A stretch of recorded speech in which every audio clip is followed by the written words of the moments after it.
property market stagnated over the summer. Indeed, it seems to have done, because the latest news from the Nationwide says it's the latest body to say the property market might be losing steam. It says that house prices fell by 0.9% last month. That's the second monthly drop in a row. Nationwide isn't alone in detecting a downturn. Even usually more upbeat forecasters are doing the same.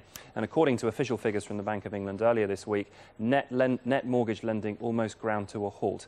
You come to this figure when you take the total amount of new lending and subtract from it the amount of money we're repaying on our mortgages. This figure shrank from around £500 million in June to just £86 million in July, one of the lowest levels ever recorded. Well, let's speak to independent housing expert Henry Pryor. Henry, thanks for coming into the studio. Can we definitively now say that prices have started to fall? I'm not sure we can yet, Dominic. To be honest, anyone listening to you and I talking about this, having gone away for the summer and come back to hear this news, is going to think that we're all going to hell in a handcart, frankly. That's not the case. Remember, the housing market across the country changes from parish to parish. So the market in Belfast is different from the market in Birmingham, which in turn is different from the market in Brighton. This is an average across the country, but it is different, and there are individual pockets that are doing much better than others.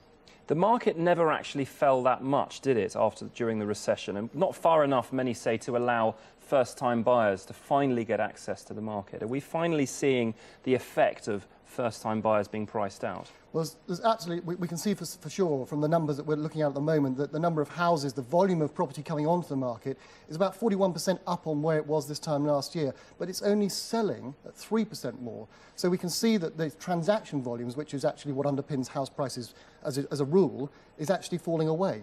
It must be a concern that we're seeing price falls when interest rates are still, for many people, so cheap.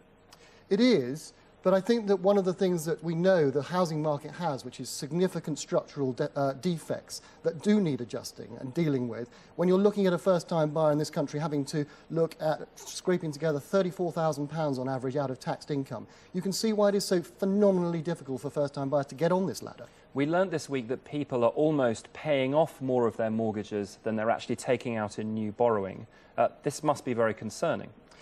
I think it is, because we know that the housing market in this country is a huge generator of business on the high street. People take out money from their houses and spend it on the high street on white goods, on new cars, on these sorts of things. And this balance has shifted back in favour of people paying down more, although we're seeing absurd examples where, for example, Tiger Woods today got a £36 million mortgage. So clearly lending is happening somewhere. We're not actually seeing that across the rest of the country, and that is the big worry for the housing market here. Yeah, we can't all be like Tiger Woods, as the advert said. Thank you very much, Henry, for coming in, and that's all from me for now. Dominic, thanks very much.